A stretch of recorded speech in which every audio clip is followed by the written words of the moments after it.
Magandang umaga mga kapatid. For today, I will show you how the waray-waray cook its blue marlin na sinigang.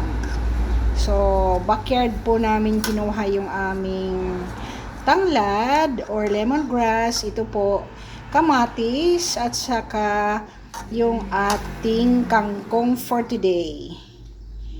So, ayan po. Ang ating pong kangkong ay fresh na fresh kasi galing sa likod bahay lang ito. And you will have it boiled para po mag-mix ang kanyang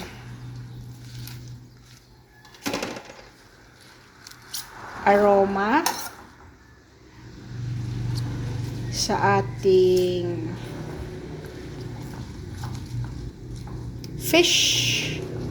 It smells so good po kasi aside po sa kamatis, meron siyang lemongrass or tanglad. And then meron siyang luya.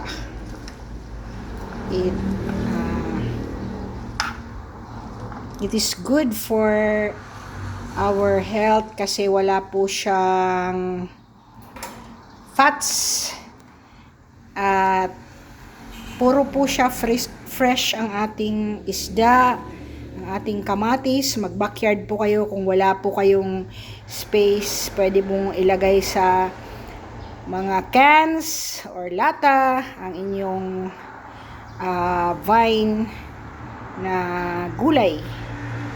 Kung kayo ay bibili ng kangkong or kamote, you can plant it in a can na parang ano lang siya, yung vine bababa lang. Maganda po yung nagre-raise even the kamatis or tomatoes. You can have it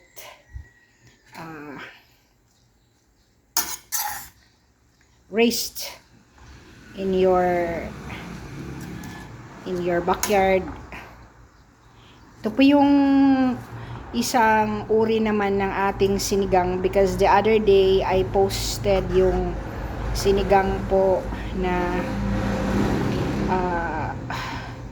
blue marlin with kamuti tops. For this time it is kangkong po. So tingnan nyo po yung slice ng ating fish. It's as big as the matchbox only kasi wag natin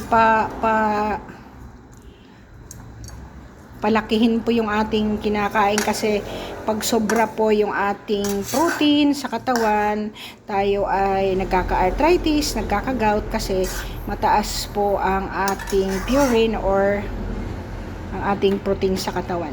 So, that is how simple it is. Mamaya po, pag gusto nyo pa rin ng maasim-asim, lagyan nyo ng kalamansi ang inyong sinigang na marlin. Thank you for watching and I hope you enjoyed this segment. Continue to comment and subscribe.